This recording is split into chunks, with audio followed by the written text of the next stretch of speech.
maktab davrini o'zida nechta tilda bo'lgansiz? Farzandlarimiz o'zbek tilini o'rganyapti. Yo'nalishni chizsak, ya'ni Buxorodan Garvardgacha. Endi Garvardda balkim ham nomi jihatdan bosim bo'lishi mumkin. O'zingizga Garvardni aynan qaysi tizimlarini bizda ham oliy ta'limda ham joriy qilsa bo'ladi? student center deydi, talabani Markaz. talaba markaziga qo'yish. Farzand bu katta bitta ish, loyiha ekan. Shaharga ketib qolmasin qizim deb metrikamni yashirib qo'yishgan. Amerikada tug'ilgan farzandlar uchun, ya'ni American Uzbek deydi bizada, ular uchun biz bitta kichkina vatancha yaratib berishimiz kerak, dadamni his qildim. Nimaga yo'q deganlarni his qildim. 27 ta yo 24 ta o'zbek jamiyatlari bor Amerikada. Birinchi nima xohlashingiz va sizni strategiya planingiz va o'sha narsaga sodiq qolish, intilish, doimiylik, sabr. Bir yil o'qiganmanda, ikkinchi yili o'qituvchilarni o'zi o'qitishga harakat qilishganda. Tanish bilish deganda to'g'ri ma'noda tushunish to'g'ri kerak ma'noda. buni. Yo'q, Garvard bilan baholamayman. Muvaffaqiyatimni Garvard huzuridagi shifoxonada o'zbek shifokorlarni qabul qilishdi. Bu hech qachon qabul qilishmagan ekan shu vaqtgacha. Bilganim sari bilmaganim ko'payib boryapti deydi. Xuddi shunaqa. Hayotimda bo'lgan voqea nimagadir turtki va sababchi bo'lib boravergan. Amerikani o'ziga xos qiyinchiliklari kutib turgandi. Buni siz yaxshi his qilganingizdan ko'ra ota-onalar sizdan ham kuchliroq his qilishgan. Mani muvaffaqiyatim yutqizganlarimga arzirmikin? Abituriyentlarni qabul qilamiz har xil fakultetlarda. O'zbekiston sizga nima berdi? Siz endi O'zbekistonga nima bermoqchisiz? Juda chiroyli savol.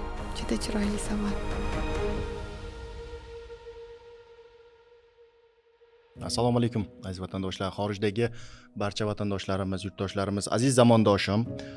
Bugun Vatandoshlar jamoat fondi muhim bir loyihaga qo'l urdi va anchadan beri rejalashtirayotgandi aynan podkast masalasi va bugun amalga oshish ostonasida turibmiz va bugungi podkastimiz Vatandoshlar plus.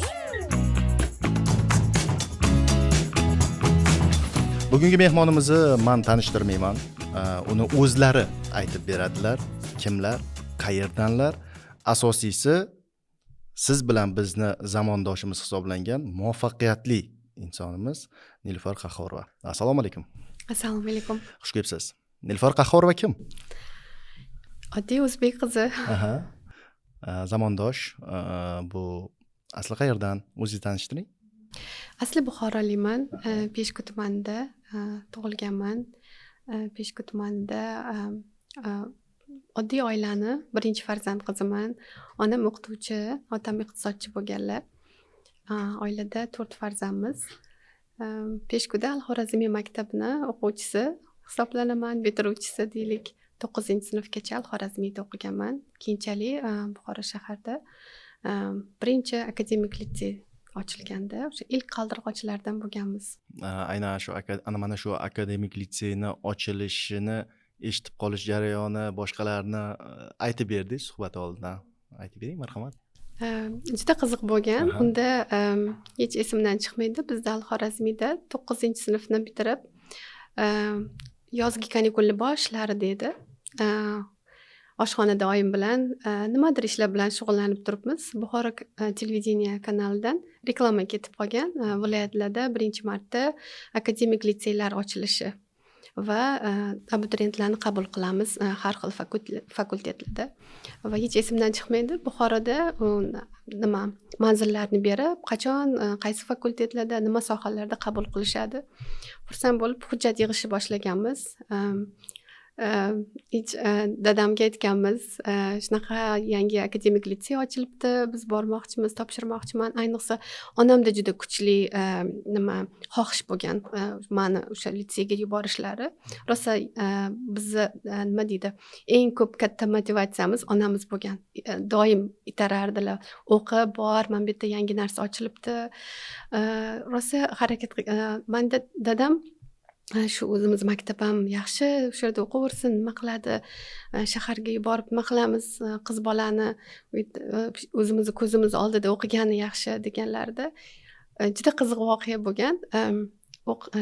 Shaharga ketib qolmasin qizim deb hujjat topshiradigan vaqtimiz juda qiziq. Hali ham eslayman, kulib eslayman. O'zlari ham biladilar.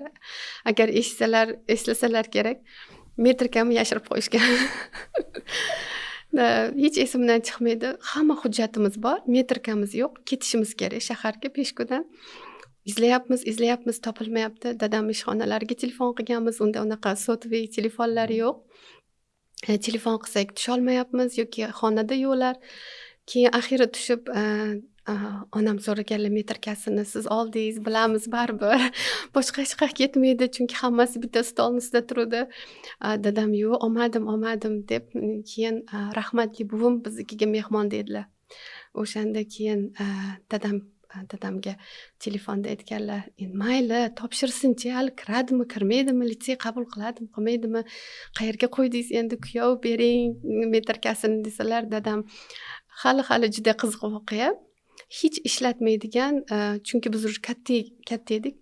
Qaysidir xonada eski narsalar turardi, beshik turardi. Biz kattamiz, ancha hech kim beshik ishlatmaydi, beshikni ichiga bekitib qo'ygan ekanlar. Biz keyin u xonaga qachon kirib ulgurdilar, aynan beshikni izlamasligimizni bilganlar. Keyin biz beshikdan metrikamni topib, tezda o'sha avtobus bo'lardi. Unda hali taksilar yo'q. Avtobusga o'tirib shaharga borib, eslayman, eng oxiri 5 ta yopilish kerak ekan, oxiri borib topshirganmiz, oxirida qolib ketib. Keyin o'sha ekzamen kunlari belgilangan. Shunday qilib litseyga kirish juda qiziqarli voqea bo'lib kirib ketganmiz. Litseyda unda fakultet ximiya, biologiya fakultetiga topshirganman. Juda vrach bo'lishni orzu qilardim o'shanda. Avlodda bormi bu? Onam tarafda xolalarimda bor. O'zim xohlaganman. Keyin litseyda 8-9-sinfda ximiyadan olimpiadalarda o'rin olganligim uchun meditsina institutiga unda ligota berardi testlar uchun. Shuning uchun ham rosa ham qiziqqanman, anchagina menga yengillik bo'ladi deb. Litseyga kelganimizda hamma fakultet ochilgan, lekin ximiya biologiyaga yetarli o'qituvchi hali to'liq to'planmaganligi uchun bizga hozircha matematika, ingliz tili fakultetiga topshirib turing. Ximiya biologiya to'liq bo'lgandan keyin 3 oydan keyin siz ko'chib o'tasiz ximiya biologiya fakultetiga deyishgan. Keyin testni matematika va ingliz tilida topshirganmiz. Men peshko'da ko'proq nemis tili o'qiganligim uchun bizga nemis tilida test berishgan ingliz tilini o'rniga. Keyin Al-Xorazmiyda ham fizika matematika ixtisoslashgan sinfda o'qiganligim oson bo'lgan testlarga javob berish. Maktab davrini o'zida nechta tilda bilgansiz? Yo'q, maktab davrida faqat nemis tilini o'qiganmiz. Nemis tilini o'qiganmiz. Litseyga borganimizda nemis tili o'qiganlar uchun ingliz tilida emas, nemis tili testlari bo'lgan, ingliz tili maktablari uchun ingliz tili testlari bo'lgan o'quvchilar uchun. Shunaqa qilib matematika, ingliz tili fakultetiga topshirganman. Juda bu hozir men har bitta hayotimda bo'lgan voqea nimagadir turtki va sababchi bo'lib boravergan. O'sha matematika, ingliz tili fakultetiga topshirganimda juda ham yaxshi rahbar tushgan menga. Shoira Umarovna degan, hali ham eslayman, afsuski rahmatli bo'ldilar. Ularni rahbariyatlari ostida bizning o'sha sinfimiz to'plangan hammamiz.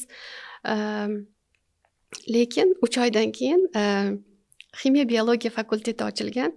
Ko'chib o'tasizmi ro'yxatda turganmiz. Ya'ni o'sha studentlar qaysidir bo'limlarda ximiya biologiyaga topshirilgan studentlarni chaqirishgan. Fakultet ochildi, marhamat, ko'chib o'tinglar. Ammo shu darajada sinfdoshlar, deydimi, kursdosh, rahbarimizga o'rganib qolgan ekanmanki, ximiya biologiyaga o'qimayman. Men shu fakultetda qolmoqchiman. Sababi bizga Peace Corps derdi. Tinchlik korpusidan 2 ta o'qituvchi dars berardi Amerikadan, Jennifer va Kate. Ular ham bir qandaydir hayotingizda sababi bo'ladi turtki. Ularga juda qiziqib qolganmiz.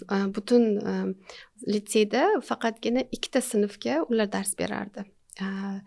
O'sha ingliz tili va marketing menejment va matematika sohasi bo'yicha, fanlari bo'yicha. Bizniki aynan mana akademik litseyda o'qiganman-da. Ayrim jihatlarimiz to'g'ri kelyapti va bizda qanaqa bo'lgan, borib matematikaga, aniq fanlarga topshirganman. Shunda 1 yil o'qiganmanda, ikkinchi yili o'qituvchilarni o'zi o'qitishga harakat qilishganda, ikkita o'qituvchimiz bordilar. Men juda ham katta rahmat aytaman. Nargiza Husanova degan ustozim bo'lardilar. Shu inson rosa harakat qilganlar. Bir 3 oy oldilariga borib o'qitganlar-da. Shu eng nima deydi, matematika karradan keyingi holat, eshik ochilishi, undan keyin logarifm boshqa qiyinlashib boradi-yu. Shu joyga kelganda aravan tortolmay qolganman. 3 oy harakat qilishgan, shunda shu inson maslahat bergan, siz ijtimoiy gumanitar yo'nalishga o'ting deyishgan va ijtimoiy gumanitarda o'qiganman.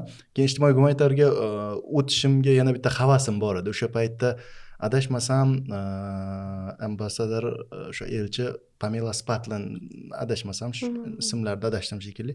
Shu inson litseyimizga bir 2 marta kelganlarida ham aynan ijtimoiy gumanitar yo'nalishdagi nimaga kelishganda, talabalarning oldiga kelishgan. O'shanda bir alam qilgan, kira olmaganim. Keyin men o'sha yo'nalishga o'tganman. Men o yo'nalishga o'tgandan keyin u elchi kelmagan. Qaytib litseyni bitirdilar va endi bitta litseyga yuborish qiz bolani shunchalik to'sqinli bo'lgan bo'lsa, Toshkentga Jahon tillari universitetiga kelishi qanchalik qiyin bo'lgan? U sal osonroq bo'lgan. Ishonchlarni qozongansiz? Ha, ishonchlarni qozonganmiz shekilli. Yoki mayli harakat qilib ko'rsinchi, kiradimi yoki yo'qmi, yoki bo'lmasam balkim unda unaqa to'sqinlik bo'lmadi. Jahon tillariga bu ham qiziq. Nima deydi, matematika fakultetiga litseyda o'qiganim dadamni xursand qilgan. Chunki meni sohamni tanlasin, ham o'zini qiziqqan sohasi, aniq fanlarga qiziqadi deb. Onam xafa bo'lgan, nimaga ximiya biologiyaga ko'chmading, chunki sen medinskaga topshirmoqchisan, tibbiyotga deb xafa bo'lib qolishgan. Keyin xuddi mana shu hozir siz aytgan o'sha chet ellik o'qituvchilarni ta'sirida chet elga ketish orzusi bolada bo'ladi. Biz endi 14-15 yoshli qizimiz, bolamiz. Agar ingliz tilini o'rgansam chet elga ketar ekanman degan tushuncha bo'lgan boshida. Shunaqa tushuncha bilan yurganman. Ingliz tilini o'rganib, nemis tilidan emas, ingliz tiliga ko'chganman keyin. Universitetga topshiradigan vaqtda tibbiyot universitetiga o'zimizni Buxoroga topshirishim kerak bo'lgan, ammo jahon tillariga hujjat topshirganman. Bu onamni bitta nimasi, hafsalalarini pir qilishi bilan men seni tibbiyotga topshiraman deb, qanaqa rosa sohang yaxshi, o'zing qiziqishing bor. Jahon tillariga topshirdim, kirdim, o'qidim. Nimagadir tilga qiziqib ketdim o'shanda. Burilib ketdi. Lekin vaqti kelib odamzodni o'zini asli qiziqishi nimaga bo'lsa, hayotga o'sha yana qaytib yuzaga chiqarkan, suvni yuzasiga chiqqandek, chetga borganimda yana baribir aniq fanlarga qiziqib, o'sha Harvard Extension School'ni Premed 2 yillik aniq fan, qaytadan ximiya biologiya, o'sha fizika, hammasini aniq fanlarni tibbiyot yo'nalishi bo'yicha qaytib o'qiganman va yana soham aylanib o'rgilib deydi, yana tibbiyotga qarab ketdim. Endi bitta shu yo'nalishni chizsak, ya'ni Buxorodan Harvardgacha. Mayli, Toshkent bo'lsa ham u O'zbekistonning ichi edi. Lekin Nilufar Qahhorovani Amerika orzusi, Amerika muvaffaqiyati, Amerika muhiti, Amerikani o'ziga xos qiyinchiliklari kutib turgandi. Buni siz yaxshi his qilganingizdan ko'ra ota-onalar sizdan ham kuchliroq his qilishgan. Buni qanday yengib o'tgansiz? Buni o'zi topshirish qanday bo'lgan? O'qishga topshirish juda qiziq bo'lgan. Unda O'zbekistonda universitet tugatish arafasida oxirgi yilida biz 5 ta 4 ta juda nima deydi, ahil dugonalar bo'lganmiz. Biz hammamiz unda internet telefonlarda bo'lmasdi, unda sotli telefonlar yo'q. Biz faqat internet kafelarga kirib, o'shandagina imkoniyat bo'lardi. Chetdagi universitetlarni Googledan topib, ularning admissionlarini o'qib, o'sha hujjat topshirish qismlarini o'qib, o'qishlarga topshirardik. Qaysi universitetga aqlimiz yetguncha va bilimimiz yetguncha topa olganimizcha hech esimdan chiqmaydi. 4 ta qiz har kuni internet kafega qanchadir vaqt sarflardik. Pulimiz yetgunicha, vaqtimiz yetgunicha o'qishlarga topshirib, shunaqa qilib ikkitamiz Daniyaga, bitta qizimiz Amerikaga topshirgan. Menimcha viza ola olmadilar o'shanda. Men ham nimagadir Amerikaga qiziqib qolganman. 2005-yilni gaplari endi bu. 2005-2006. O'qishga topshirganman. Lutheran universitet deydi. Bu ham Massachusettsda joylashgan. O'qishga topshirib, admission kelgan, ya'ni qabul hujjati kelgan. Ketishim kerak bo'lgan. Men hamma hujjatlarni elchixonaga taqdim etib, viza olish jarayonida yana dadalarni to'sqinligi bo'ladi. Biz o'sha o'zbekona oila bo'lganligimiz uchun yo unda o'sha 2005-yillarda balkim tushuncha boshqacha bo'lganmi, balkim qo'rqishganmi, birinchi farzand, qiz bola hali turmushga chiqmadi. Ruxsat bermaganlar ketishimga. 1 yil anchagina vaqt olgan dadamni ko'ndirish uchun. Agar o'zing bilan ukangni olib ketsang mayli, ukamga viza yo'q, o'qishga topshirmadi, qanday olib ketaman desam, uni tushuntirish qiyin bo'lgan dadamga. Shunaqa holat bo'lgan, lekin juda ham katta rahmat aytaman ota-onamga va meni qo'llab-quvvatlagan bobom borlar. Haligacha hozir 86 yoshdalar. Umrlar uzoq bo'lsin. Uzoq bo'lsin. O'sha kishi ham turtki bo'lganlar. O'qiyman desa, o'qitish kerak, o'qimayman degan bolalar bor, qizlar bor. Bolalar nima qilasan? Qo'y o'qisin deydigan. Shunaqa qilib ketganmiz. Amerikaga student bo'lib borganman. Boshida juda ham sog'inchni his qilmaysiz. Chunki yangi yurt, yangi joy, boshidagi 6 oy balkim sezmaganman o'zim, shaxsan o'zim. Hamma o'sha emotsiya bilan atrofingizdagi narsalarga hayajon bilan qarashingiz, bu narsalar yangi narsalarga, bu bor ekan, bu yo'q ekan, bizda bor ekan. Shu 6 oy muhit o'tib ketgan. 6 oydan keyin o'sha ota-onani sog'inish, uyni sog'inish, ovqatni sog'inish, vatanni, qarindoshlarni sog'inish. Borgan shahrimizda o'zbeklar kam edi unda. 4 ta oila, 5 tacha oila bor edi. Keyinchalik ular bilan tanishib, o'sha vatan sog'inchini, qarindoshlarni sog'inchini o'rnini bosgan. O'zbek oilalari bilan tanishib, ular bilan bordi keldi qilishimiz. O'zi shuni so'ramoqchi edim, o'zi o'qishga kirganingizdan keyin O'zbekistonga siz nimani qoldirib ketdingiz, o'zingiz bilan nimani olib ketdingiz? O'zim bilan o'zim va sog'inchimni olib ketdim. Qoldirib ketgan narsalarim ko'p deb o'ylayman. Bizda vatan deganda odatda ko'p boshqacha tushuniladi ba'zan. Hukumat, davlat tushunilishi mumkin, lekin vatan odatda o'sha bir siqim tuprog'ingiz, yoshligingizdagi siz o'sha daraxtingiz, bog'ingiz, otangiz, onangiz, qarindoshingiz, amma, xolalaringiz, jiyanlaringiz, hammasi o'sha bittagina shu so'zni ichiga kirib ketar ekanda, shu narsalarni qoldirdim. Kerakli joyda urf-odatlarimiz sog'inasiz, hattoki o'sha qo'shnichilik urf-odatlari, bir-biridan xabardor olishlari, chunki u yerda men birinchi marta shu narsani his qilganman. Hech kim bilan ishi yo'qligi hayron qoldirgan, qo'shnilarni yoki tanimasligimiz bir-birimizni, shu narsa. Keyinchalik keyin hayotda yashab, mana hozir 18 yil bo'lgan bo'lsa, shu 18 yil davomida yashab, bu ham odamzodning qo'lida ekan. O'sha qo'shningizni ham o'zgartirishingiz, siz orqali qandaydir bordi keldini yo'lga qo'yishingiz, bu ham o'zingiz qo'lingizda ekan. Buni ham hayot o'rgatib qo'yar ekan. Boshida shok holatga tushishingiz mayli, lekin balkim ulg'ayasiz, katta bo'lasiz, qandaydir yo'l yo'rig'ini qilib, mana hozir o'sha amerikalik qo'shnilarim bilan bordi keldi qilish mumkinligini mana hayot davomida ko'rib keldik. Shu narsani qoldirganman deb o'ylayman. Savolingizga javob. Tushunarli. Hozir bir paytlar men eslardim, xalqaro o'sha IELTS sertifikatini olganlar orasida 9 ball olganlar juda ham barmoq bilan sanoqli edi. Hozir kerak bo'lsa, o'sha har bir imtihonda yo'q deganda ko'p qismi 9 olyapti. Ya'ni salohiyat oshib ketdi, qiziqish oshib ketdi. Bu bilan ko'pchilik o'ylaydi, 9 ball olishim meni o'sha orzularimga yetishiga yetarli deb o'ylaydi. Bu qanchalik to'g'ri? IELTS yoki TOEFL sizni orzularingizga yetkazadigan bitta pog'onadir. Narvonni bitta pog'onasi desak, lekin anchagina pog'onalar sizga kerak undan tashqari. U u ham poydevor bo'lishi mumkin. poydevor bo'lishi mumkin, chunki nimaga? U asosan siz universitetga kirganingizda o'qish davomida siz fanlarni o'zlashtirib bilishingiz uchun sizga ingliz tilini layoqatingiz, ya'ni o'shani belgilab beruvchi test. U lekin sizni orzularingizga yetmoqchi bo'lishingizga yordam beradigan turtkilardan kerakli bo'lgan bir nima deydi, uskunalardan deylik, bittasi.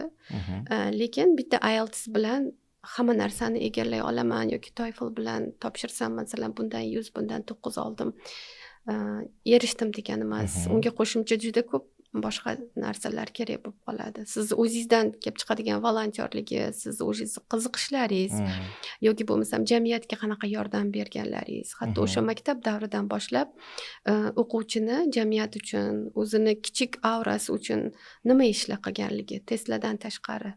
Ya'ni test bu sizni bilim darajangiz, lekin insoniyligingiz, sizni qobiliyatingiz, boshqa sohalarda o'zingizni jamiyatda ko'rsatayotgan yordamlaringiz bu eng katta baho. Bu ham xuddi IELTSday beriladigan bitta katta baho hisoblanadi qabul jarayonida. Aziz zamondoshim, hozir bir narsani aytib o'tib ketaman. Biz bu yerda gaplashayotgan chet el mavzulari yoki chet elda o'qish masalalari bu qandaydir sizlarga targ'ibot emas, shunchaki mana shu yo'llarni bosib o'tib muvaffaqiyatga erishgan insonni hayot yo'lini sizlarga ko'rsatib berishga, ularni chizgilarini chizib berishga harakat qilyapmiz. Asosiy masala qanday harakat qilish va muvaffaqiyatni kalitini sizlar nimada ko'rishinglarni o'zinglar aniq bilib olishinglar uchun bir namuna sifatida qahramonimizga bu savollarga ko'proq urg'u beryapmiz. To'g'rimi? Endi qiziqda, misol uchun Garvard desa, haqiqatdan nomiga munosib, u yerni tamomlagan inson o'zini sohasini albatta o'qimaguncha qo'ymaydigan joy. Men nazarimda o'qimaguningizgacha qo'ymaydi. O'zingizga qo'yib qo'ymaydi, o'qi deb, lekin baribir Garvardda bu eng asosiy muvaffaqiyat Garvardga kirish bo'lsa, undan keyin uni olib ketish masalasi ham bordi va uni yakunlash masalasi ham bor. Mana shu qiyinchiliklar, Garvardga borib qolishingiz.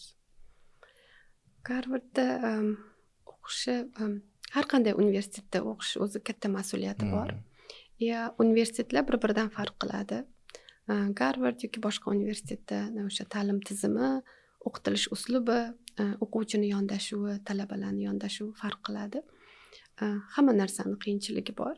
Endi Garvardda balkim ham nomi jihatdan bosim bo'lishi mumkin o'zingizga demoqchiman va shu Garvard talabasi ekanligingizni ham bosimi bor. Chunki bu nafaqat o'zbeklarda yoki har qanday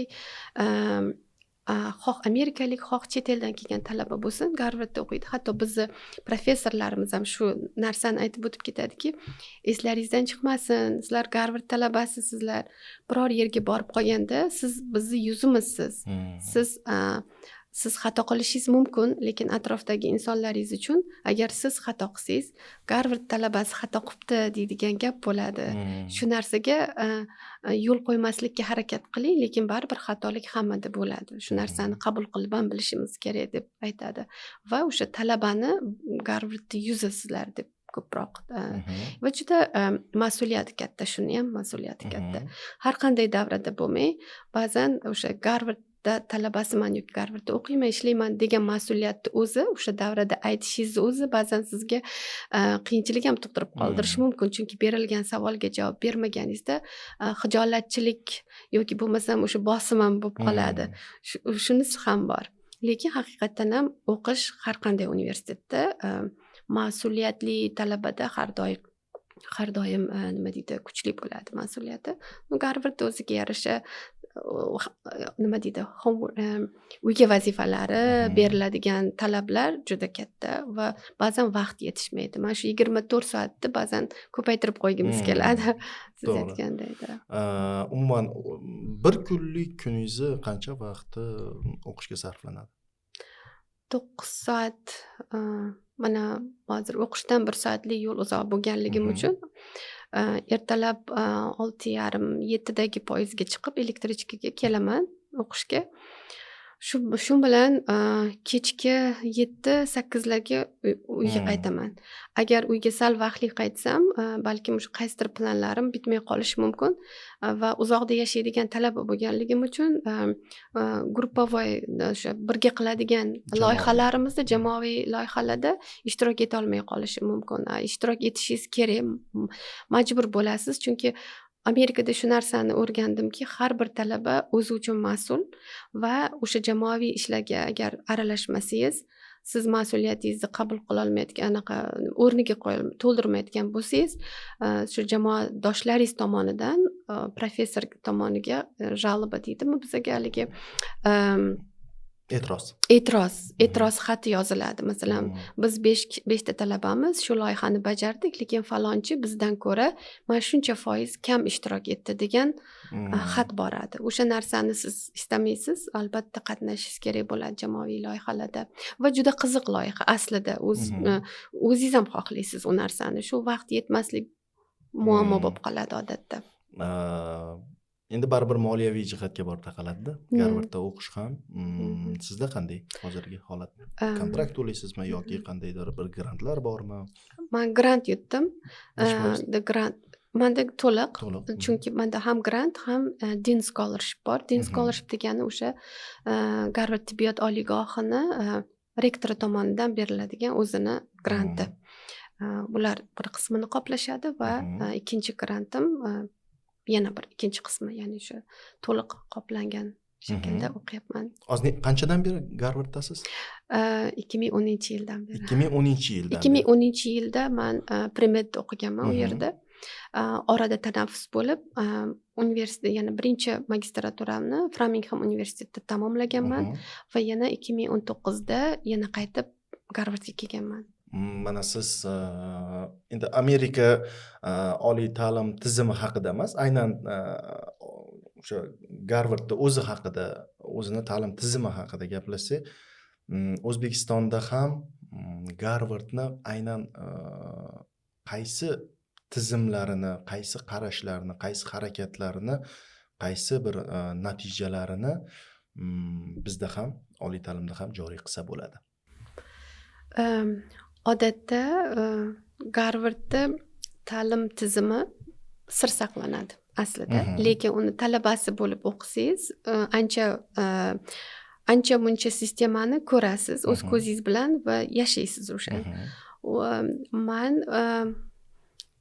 aqlim yetguncha maslahat bergan bo'lardimki, O'zbekistonda nafaqat Garvardda, bu o'sha Amerikadagi boshqa universitetlarni ham nima deydi, yondashuvi borki, bu student center deydi, talaba markazga qo'yish.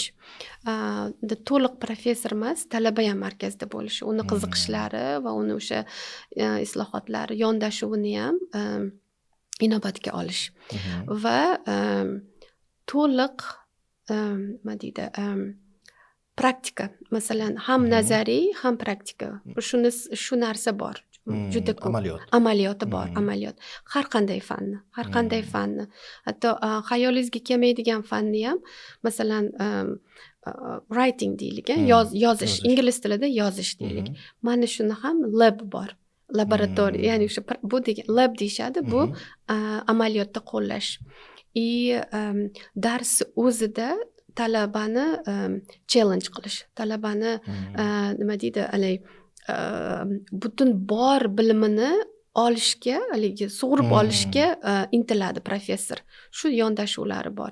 Va yana ham boshidan aytadigan bo'lsak, universitetlar, mana hozir kontrakt grant deymiz, universitetlarda talabalar uchun faqatgina universitetni grantlari emas, boshqa kompaniyalarni, boshqa NGOlar deydi, non-profit tashkilotlarni jalb qilish kerakki, ular bilimi bor talabalarga grant berishi uchun va ular mana shu 4 yillik, 2 yillik, 4 yillik bakalavr, 2 yillik magistraturalarni moliyaviy tomondan yordam berishlari uchun boshqa grant applicationlarini yaratish. Mana bitta katta, buni ham olib kirsa bo'ladi va undan tashqari universitet, mana Garvardda bizada har yili, даже har 3-6 oyda bizga yangilik keladiki, tibbiyot oliygohi tomonidan masalan qaysidir professor nomiga bag'ishlangan fellowship programmasi funding beryapti, mana $20,000, $15,000 beradi.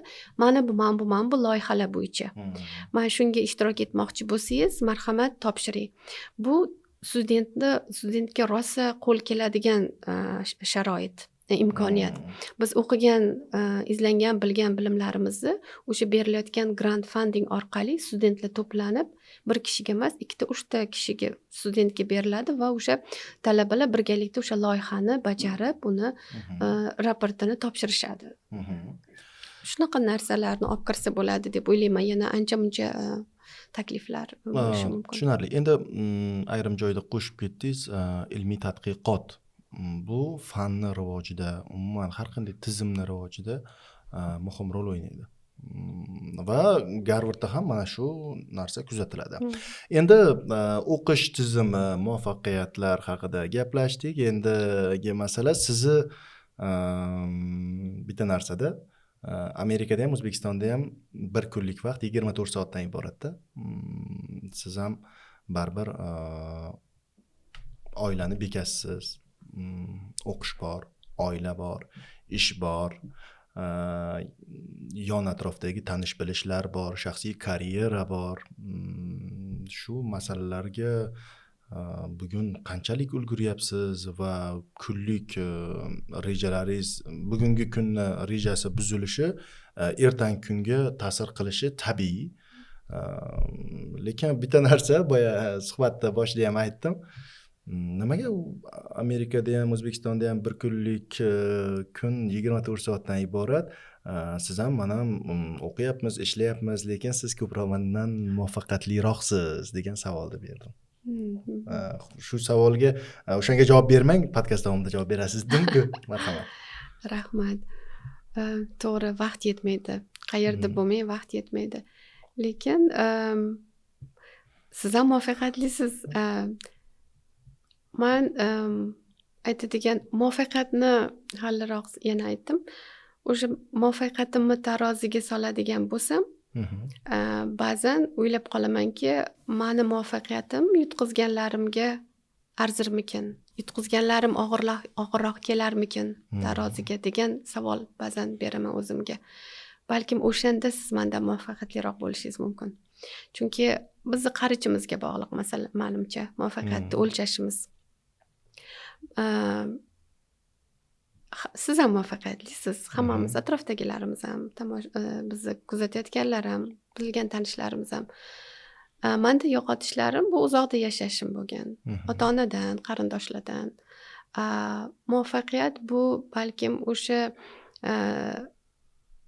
muvaffaqiyatli ham mayli deya olaylik deylik, lekin hali yana oldinda ancha rejalar bor, ancha erishish kerak bo'lgan insoniyat bo'ladi-yu, hali yana ancha muncha narsaga erishishim kerak, rejalarimga amalga oshirishim kerak degan narsa bor. Bilganim sari bilmaganim ko'payib boryapti deydi. Xuddi shunaqa.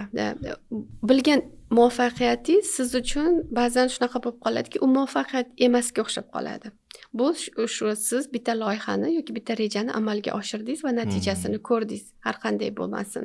Ba'zan holatlarda natijasi yomon bo'lgan taqdirda ham sizni ba'zan o'sha ham qisman muvaffaqiyatingiz bo'lib qoladi, chunki siz uni yakunladingiz, natijasi har qanday bo'lishidan qat'iy nazar. Hech bo'lmasa harakat qilib ko'rdingiz deydi. Ko'rdingiz, u ham siz ham. To'g'ri, albatta. Endi Amerikada nima deydi, o'zbek qadriyatini saqlab qolish, umuman qaysi millat vakili bo'lsa o'zini o'sha qarashlarini, ma'naviyatni, urf-odatlarini baribir sog'inadi va saqlab qolishga harakat qiladi, lekin baribir muhit ta'sir bo'ladimi? O'zgarib ketganlar ham bor, lekin men ayblamoqchi emasman. Bugun siz bu qadriyatlarni oiladan boshlab o'sha Amerikadagi diaspora vakillarigacha bo'lgan jarayonda qanchalik saqlab qolyapsiz? Oila juda muhim, tarbiya ham muhim. Qayerda bo'lmayin, dunyoning qaysi chetida bo'lmayin, oiladagi tarbiyani ota-ona boshqaradi. Har qanday davlatda bo'lmayin demoqchiman.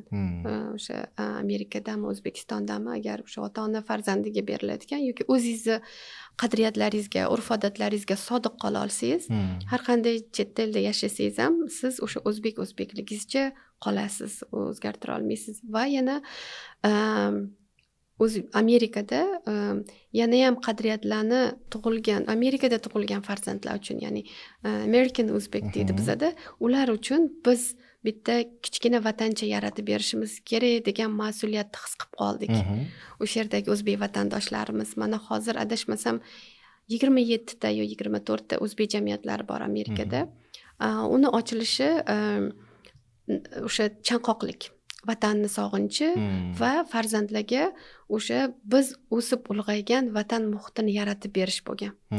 Kichkina bo'lsa-da haftaga 1-2 marta kelib o'sha madaniyat markazimi, bir xonami yoki bir tadbirda o'sha vatanni yashab 1 soatlik, 2 soatlik tadbirlarda o'sha vatanni yashashini xohlaganmiz.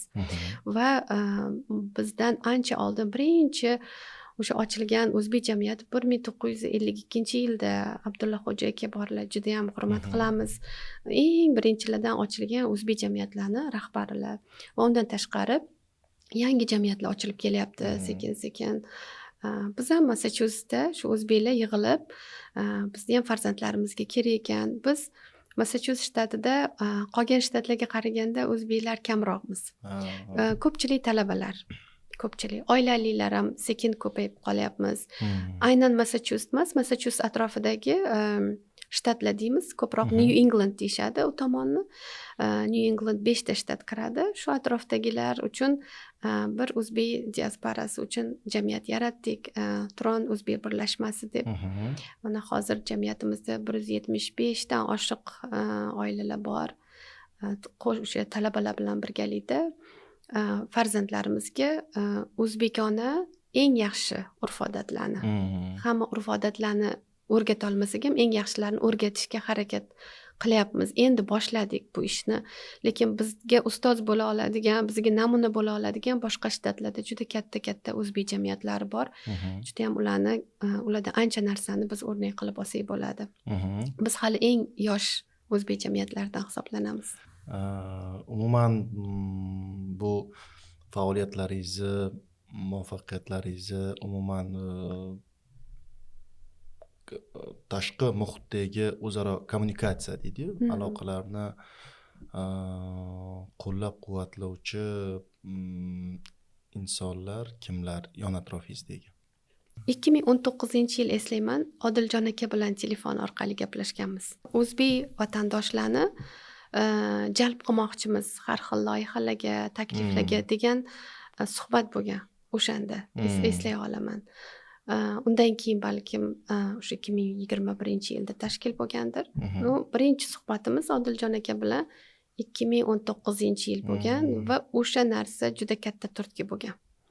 Demak, O'zbekiston ko'prik yaratyapti ekan, chetga chiqqan o'zini o'zbek vatandoshlari, hamyurtlar uchun bitta ko'prik yaratilyapti ekan. Balkim o'sha yaratilish bosqichidir o'sha 2019, eslayman, telefonda hech esimdan chiqmaydigan suhbat bo'lgan. Xursand bo'lib ketganman.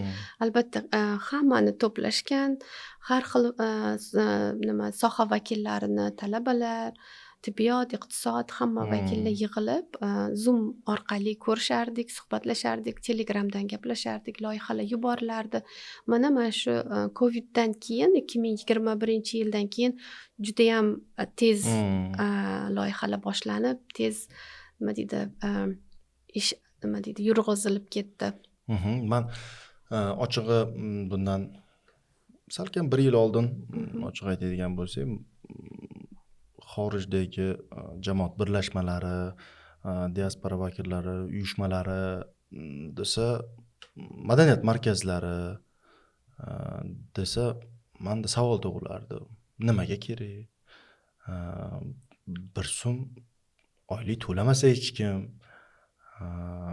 bu narsa ehtiyoj bormikin? O'zi nima bilan shug'ullanadi degan savol bor edi. O'zim shu tizimga kelgandan keyin yanada yaxshi tushunib yetdim va siz bevosita shuni ichida yuribsiz. Shu haqda aytib bering, bu qanchalik kerak? Umuman xorijda yurgan odamlar uchun bu qanday bir vosita yoki bir subyekt sifatida yoki obyekt sifatida baholash mumkin? Birlashmalarda, madaniyat markazlari. xorijga ketib qolgan o'zbek hamyurtlarimiz vatandan uzilib qolishadi. Bu degani vatanni tark etdi degani emas. Oilaviy sharoiti yoki yashash sharoiti qaysidir sabab bilan o'sha chet ellarda yashab qolishadi. Lekin hamisha o'sha yurtini sog'inchi bilan, qadriyati bilan, urf-odati bilan yashaydi. Va siz aytgandek, bu non profit, ya'ni o'sha nima deydi, nodavlat, notijorat tashkilot hisoblanadi. Bunda hech qanday biz oylik yoki foyda ko'rishmaydi.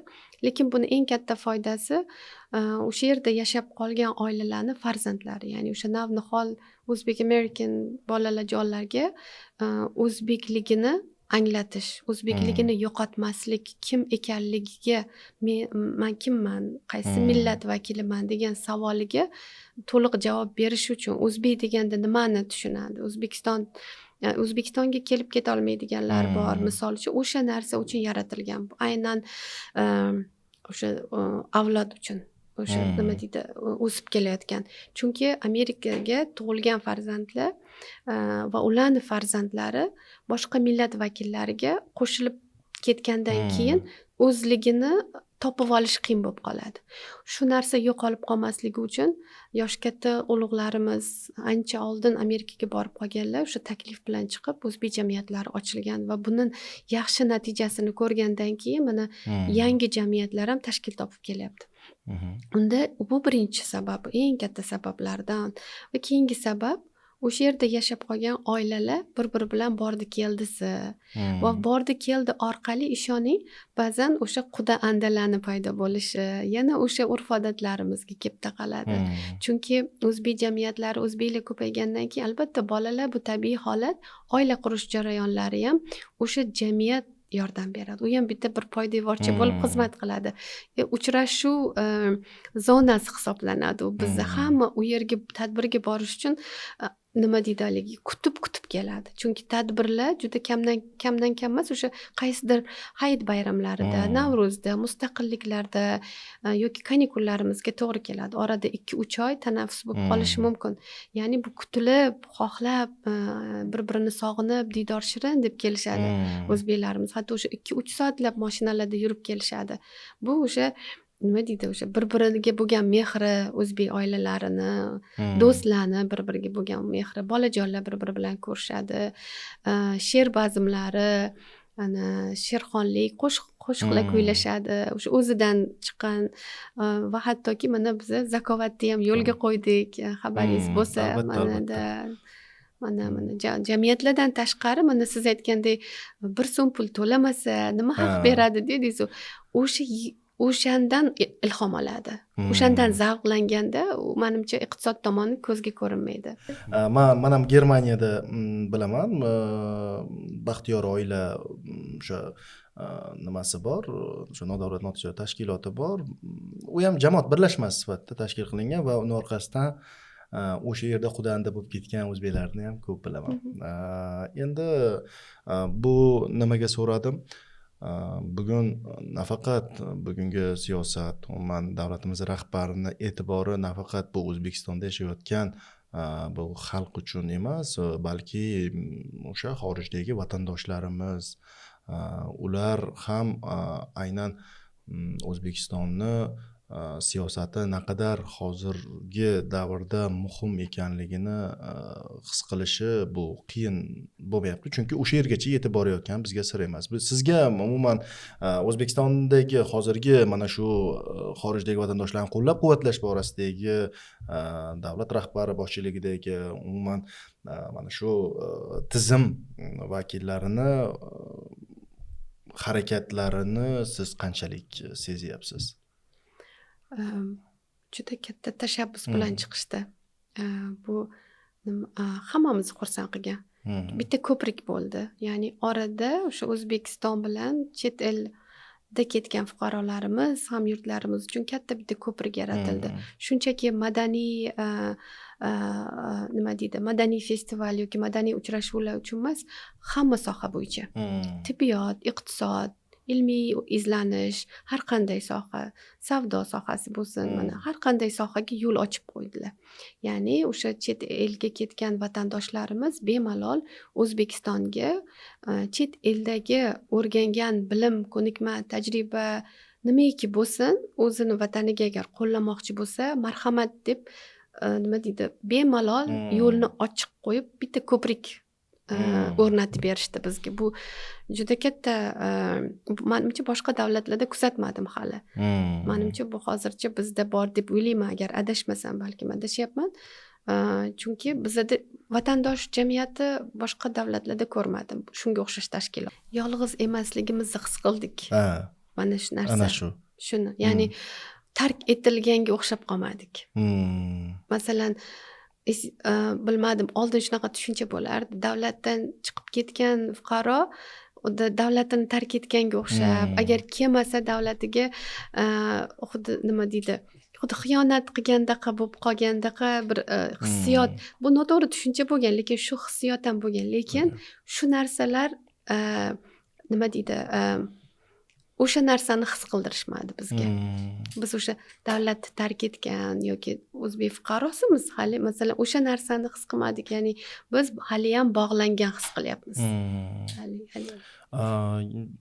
Endi o'sha davlatimiz rahbarini Amerikaga tashrifi, u kutib olishlar, vatandoshlarimiz chiqib, u haqiqatdan bir tomondan vatan sog'inchi bilan yonib turgan vatandoshlarimizni bu ko'z qarashlari, so'zlarida namoyon bo'ldi va vatandoshlarimizdan prezidentimiz ham xursand bo'ldilar, xotirjam bo'ldilar, ya'ni o'sha faoliyatni ko'rib. Endi bitta narsa bor, ya'ni inson vatanga xizmat qilish uchun o'sha vatanni o'zida yashashi, ishlashi kerak degan tushuncha ham bor. Endi hozir albatta xorijda yashayotgan o'zbeklar vatandoshlarimizga aytsam, yo bu mumkin emas deyshadi. Bu o'zi qanchalik to'g'ri sizni nazaringizda? Vatanga xizmat qilish uchun shu vatanda o'zida yashash kerakmi? Yo'q. Vatanga xizmat qilish degani yoki vatanni himoya qilish degani o'sha askar bo'lib, qo'lga qurol olib himoya qilish deganimi siz nazaringizda? Yo'q, tuproqda turmasdan ham, davlat hududida turmasdan ham davlatni himoya qilsa bo'ladi, unga xizmat qilsa bo'ladi. Mana buni ko'rib kelyapmiz. Bizdan yoshi ulug' o'zbek hamyurtlarimizda o'sha Amerikada, men endi ko'proq Amerikada insonlarni taniganligim uchun o'sha o'zbek ancha yillar oldin ketib qolgan o'zbek hamyurtlarimizni xizmatlaridan ko'rib turibmizki, davlatga chetdan turib ham xizmat qilsa bo'ladi, davlatni uzoqda turib ham sevsa bo'ladi. Ya'ni u vatanni demoqchiman, asosan vatanni hattoki chegarada turmasdan, qurol ushlamasdan ham himoya qilsa bo'ladi. Shunday. Shu suhbatga tayyorgarlik jarayonida bitta oxirida bitta savolim bor desam nima deysiz, aytmadim. O'sha savolni agar xohlasangiz men sizga bersam, shu paytgacha O'zbekiston sizga nima berdi? Siz endi O'zbekistonga nima bermoqchisiz? Juda chiroyli savol. Juda chiroyli savol. O'zbekiston ko'p narsa berdi. O'sha meni shakllantirib berdi. Hozirgi Nilufarni shakllantirib, nima deydi, tor ma'noda, keng ma'noda shakllantirib, o'sha Garvardga berdi. Garvardda yana ham shakllanib, balki men O'zbekistonga yana biror narsa berarman qo'limdan kelsa. Bu vatan, ya'ni o'sha hamma o'sha vatanimizda to men o'sha tug'ilib, to ulg'ayib, student talaba bo'lib ketgunimga qadar shu nimaiki shakllangan bo'lsam, bu o'sha ona tuproqni, o'sha vatanni xizmati, ota-onani, qarindoshi, yon atrofni, o'qituvchilarimizni, o'sha hammasi buni ichiga kirib ketadi. Bitta kichkina qilib biz bitta so'zga o'sha vatan nima berdi bo'lsa, vatan meni shakllantirdi, ulg'aytirdi, Garvardga yetkazib berdi. Endi Garvardda o'rganib, xudo xolasa mana hozir o'sha tibbiyotni Aynan mani soham tibbiyot bo'lganligi uchun O'zbekistonda tibbiyotni rivojlantirish, yanayam rivojlantirish, hozir juda ham o'zi rivojlanyapti. Yanayam rivojlantirish, qaysidir sohalarida masalan hozir biz loyiha bo'yicha keldik, o'sha onkologiya sohasi bo'yicha yoki onkologiya, saraton emas, boshqa kasalliklar bo'yicha rivojlantirishga o'z hissamni qo'shish. Masalan, o'sha prezidentimiz bilan ham uchrashganimizda sentyabr oyida 2022-yil edi adashmasam, Nyu-Yorkda o'sha har birimizdan bemalol shunaqa suhbat bo'lganki, bemalol vaqt berib biz eshitganlar. Sizdan nima fikrlar? Nechta loyiha yozib berganmiz, og'zaki aytganmiz. O'sha hozir oradan 2 yil o'tib, mana ko'ryapmanki, o'sha suhbatda biz tomondan, men va qolgan talabalar tomonidan berilgan takliflar inobatga olinib, hozir o'sha narsalar yo'lga qo'yilgan. Keyin demak bildikki, bu shunchaki uchrashuv bo'lmagan, bu haqiqatdan ham amalga oshirilishi kerak bo'lgan. Ular inobatga olar ekanlar, ya'ni biz aytgan takliflarimiz inobatga olinar ekan. Mana shu narsalar yo'lga qo'yilibdi degan narsa xursand qildi. Mana hozir biz aynan Garvard tibbiyot oliygohi va Garvard tibbiyot oliygohiga qarashli Dana-Farber saraton kasalliklari instituti bilan birgalikda mana hozir Respublika saraton kasalliklari markazida va viloyatlarda o'sha saraton kasalliklarini erta aniqlash, to'g'ri tashxis qo'yish va oldini olish bo'yicha keldik. Bu birinchi loyihamiz va undan tashqari 2019-yil bitta kichik loyiha bilan kelganmiz va 2023-24-yillarda Buxoro tibbiyot instituti bilan o'tgan yili Boston Children's Hospital deydi, Boston bolalar shifoxonasi, bu ham Garvardga qarashli, kelib mana 1 yil ish olib bordik, loyiha olib bordik va o'zimizni o'zbek shifokorlarimizni Garvard huzuridagi hospitalga 4 haftalik, 1 oylik observershipga taklif qildik. Tajriba oshirib, malaka oshirib, 2 buxorolik vrachlarimiz, shifokorlarimiz borib o'rganib kelishdi. Yaqinda Toshkentdan bitta vrachimiz borib, aynan saraton kasalliklarini to'g'ri tashxis qo'yishdagi radiologiyani o'rni, o'sha aynan imaging o'qish, o'shuni o'rganib keldilar. 1 oy. Bu yana davom etadi. Bu yo'lga qo'yilgan va uzoq davomiy loyihalardan bittasi. Kimlar qatnasha oladi bu loyihada? Qanday qatnashadi? Hamma, har qanday vrachlarimiz, har qanday sohada bizga murojaat qilsalar, agar yoki men yoki vatandoshlarga chiqib mana shunaqa eshitdik, shu loyiha bor ekan desalar, biz bemalol ularga yo'l yo'riqlarini ko'rsatib, qanday qabul qilishlarini aytamiz. Birinchi marta Garvard huzuridagi shifoxonada o'zbek shifokorlarini qabul qilishdi. Bu hech qachon qabul qilishmagan ekan. Shu vaqtgacha hali borishmagan. Mana shu yili, o'tgan yili va shu yil birinchi marta Dana-Farberda o'zbek shifokori hali bo'lmagan ekan.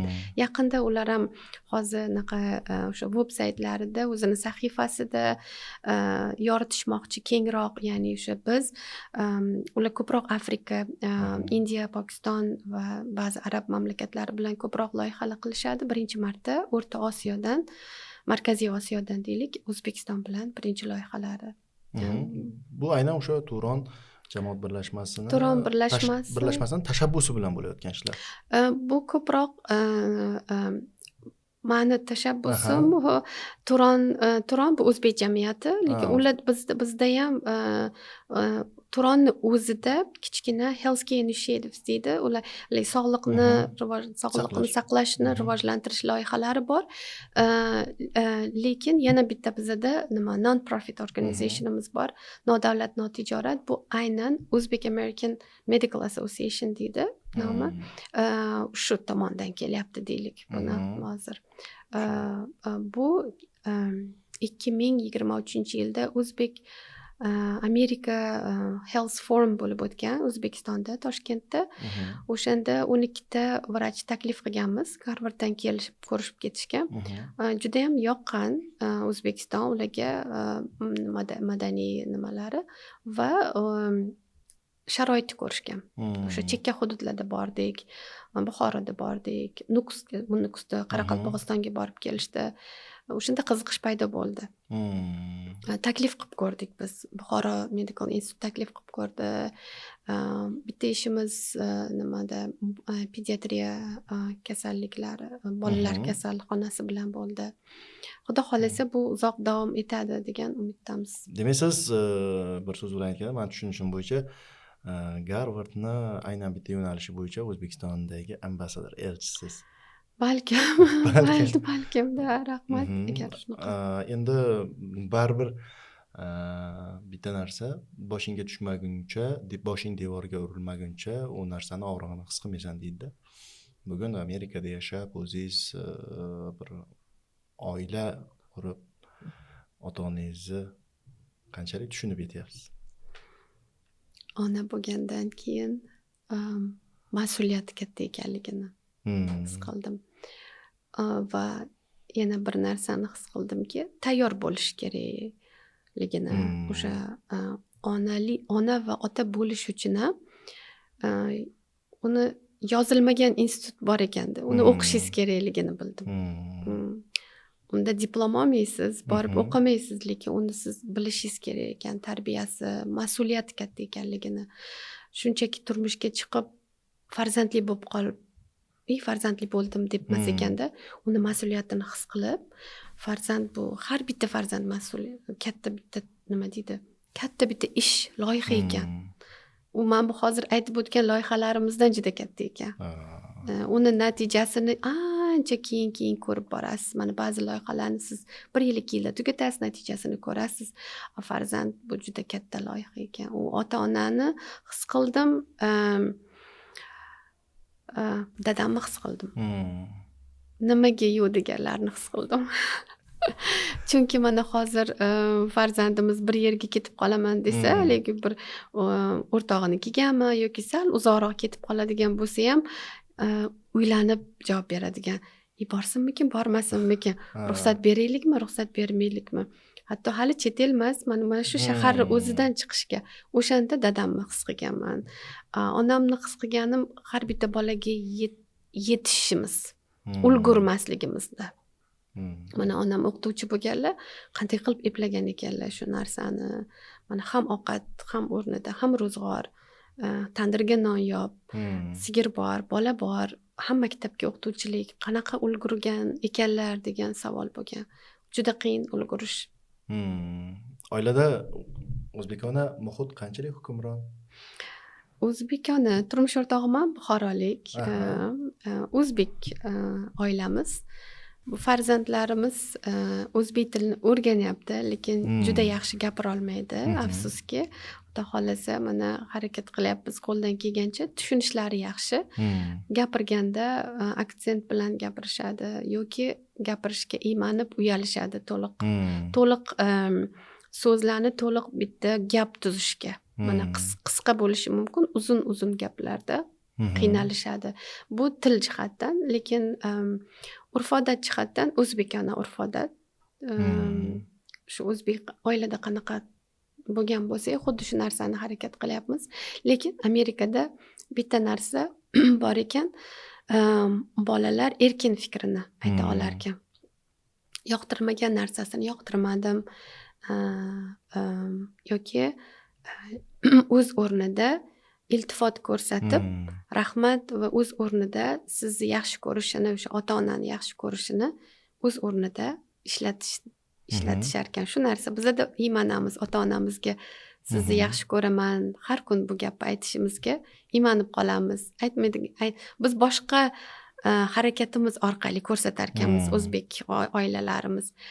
Ular ham harakat, ham so'zda ko'rsatishar ekan. Shu narsa farq qiladi ba'zi holatlarda. Sizning muvaffaqiyatingiz hozirgi cho'qqisi Garvard bilan cheklandimi yoki siz aynan bu faoliyatingiz, muvaffaqiyatingizni cho'qqisini umuman qaysi bosqichda yoki qaysi bosqichga olib chiqishim kerak deb baholaysiz? Bosqichi yo'q, Garvard bilan baholamayman muvaffaqiyatimni. Bosqich menimcha muvaffaqiyat yoki bosqich bunaqa deb tushunaman. O'zimni soham bo'lganligi uchun nimagadir intilayotgan narsam qaysidir o'sha oxirgi masalan keling, aynan manda hozir saraton kasalligi deylik. O'zbekistonda saraton kasalligini soni kam. O'zi soni kam uchraydi. Masalan, boshqa kasalliklarga nisbatan, lekin o'lim soni ko'proq. Sababi masalan erta aniqlamaslik yoki o'sha mani misol keltiryapman, buni misol. Muvaffaqiyatimni yoki o'sha siz aytgan bosqichni nimaga o'sha hozir aytaman, maqsad qilib qo'ydim shu narsani.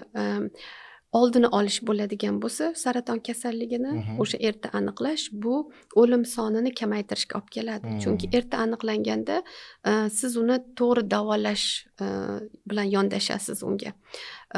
Sizga ancha yil patsientga ancha yil yutib beradi. Masalan, ancha yil umr qo'shib beradi. O'sha loyihani masalan men oxirigacha yetkazib shu narsa muvaffaqiyatli bo'lsa, o'sha narsa ko'proq Garvarddan ham menga yuqori bosqich hisoblanadi. Bitta o'sha loyiham. Chunki uni siz jamiyatga bergan yordamingiz bo'ladi. Garvard bu faqat balkim o'zimga. Ya'ni esizdami, o'zbek tilida hozir esladim. O'timli, o'timsiz fe'l bo'lardi. Menimcha to'g'rimi? O'tkazasiz, o'tkazmaysiz. Xuddi shunga o'xshaydigan narsada. Masalan, Garvard bu o'zimda saqlab qola olaman uni. O'sha muvaffaqiyatim bu o'zim uchun balki men o'sha CVlarimda, rezumelarimda chiroyli ko'rinib turishi mumkin, diplomlar chiroyli ko'rinishi mumkin. Lekin Garvard o'rgangan bilimim va men hozir o'rnatmoqchi bo'lgan loyihalarimning muvaffaqiyati u jamiyatga ko'proq yaxshi natija bersa, o'sha eng katta muvaffaqiyat bo'lsa kerak deb o'ylayman. Surating bilan emas, siyrating bilan namuna bo'l deyishadi. Endi nimaga muvaffaqiyat deyapman va nimaga ko'proq muvaffaqiyatga urg'u berdim oxirgi savollarimda? Men nazarimda muvaffaqiyat bu o'sha maqsadga, demak, maqsadim o'sha narvonni 10 ta bosqichini, demak 10 ta bosqich deydigan bo'lsam, har bitta bosqichda ko'tarilishim o'sha meni eng kichik muvaffaqiyatim. O'sha muvaffaqiyat keyingi narvonni keyingi qadamga tashlashim uchun menga o'sha kuch beradi. Endi bugun Nilufar Qahhorovani hayotiy chizgilari, hayotiy umuman formulasi qanday? Maqsadga erishish yo'lidagi. Formula birinchi nima xohlashingiz? Nima xohlayapsiz? Nima kerak menga degan o'sha narsaga savolingizga aniq javobingiz bo'lsa, keyin planingizni chiroyli to'g'ri qila olasiz. Keyin o'sha haqiqatan ham birinchi nima xohlashingiz va sizni strategiya planingiz va o'sha narsaga sodiq qolish, intilish, doimiylik, sabr. Mana shu narsa hammasi bitta formula bo'la oladi. Agar nima ekanligini bilmasangiz, siz unda siz xarita tuza olmaysiz. O'shanga erishish xaritasini tuza olmaysiz. Birinchi nima xohlayman? Shuni bilishim kerak. Unga xaritani tuzishim kerak. O'sha xaritaga doimiy sodiq qolishim kerak. O'sha doimiylikni saqlab bilishim kerak va sabr qilishim kerak. Chunki bitta narsamiz bor, bir insonmiz. Juda shoshqaloqmiz. Shoshamiz. Tez erishimiz kerak bo'ladi bir narsaga. Agar rejamiz puxta bo'lsa, nima xohishimiz aniq bo'lsa, salgina sabr qilib, o'sha rejamiz bo'yicha ketsak, shortkatlar qilmasak, deydi-ku, o'rta yo'llarni tanlamasak, biz o'sha to'g'ri berilgan planimiz bo'yicha ketsak, oxiri xayrli bo'lib, yaxshi natija beradi. O'sha shu uchun ham sabrni ham qo'shib qo'yamiz o'sha formulaga. Bir qoshiq sabr, bir qoshiq plan deydi-yu, mana shunaqa qilib qorishma, o'sha formula qorishma bo'la oladi. Tushunarli.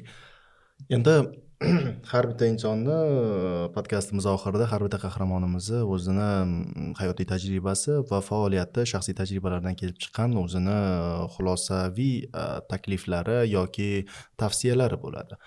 Bugun zamondoshlarimizga siz qanday tavsiya berasiz?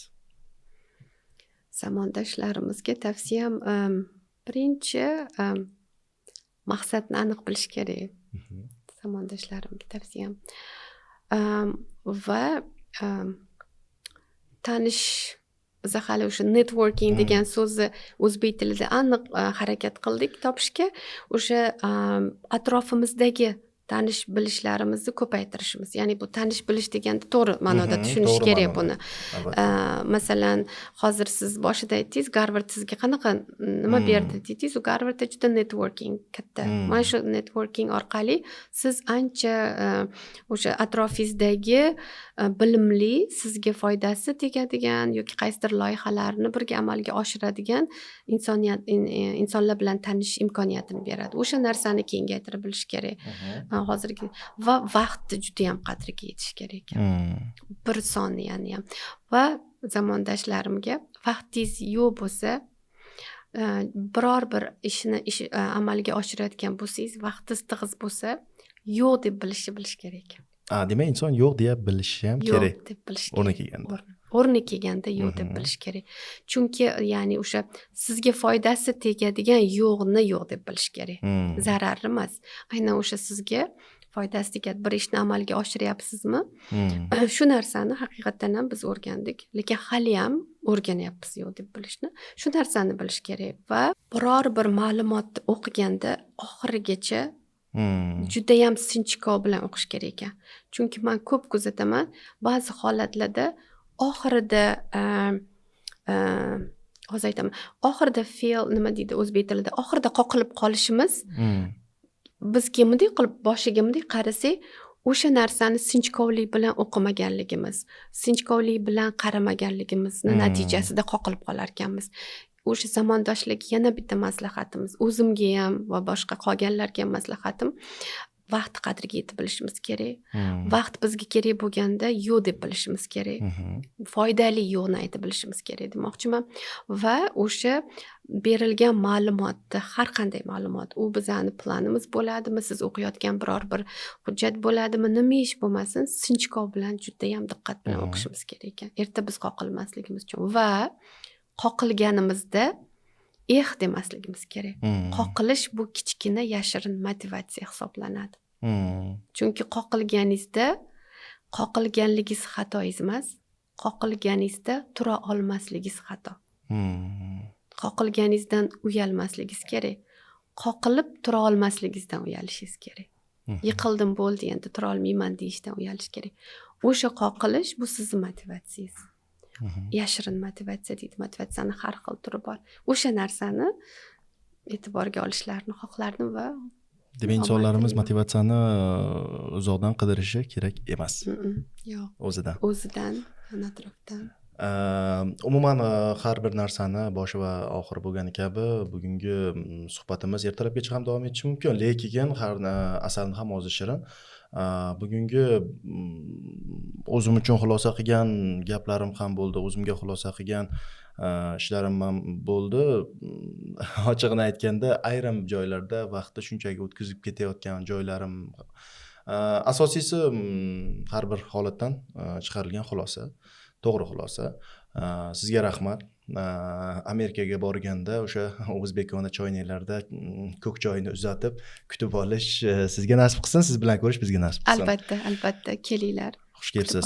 Xush ko'rdik. Vatandoshlar jamoat fondini Vatandoshlar plus podkasti shu yerda birinchi sonni yakunlaydi va keyingi sonda uchrashguncha iltimos qilardimki, agarda sizlarda qandaydir podkast uchun qahramon bo'lsa, albatta yozib qoldirishinglar mumkin.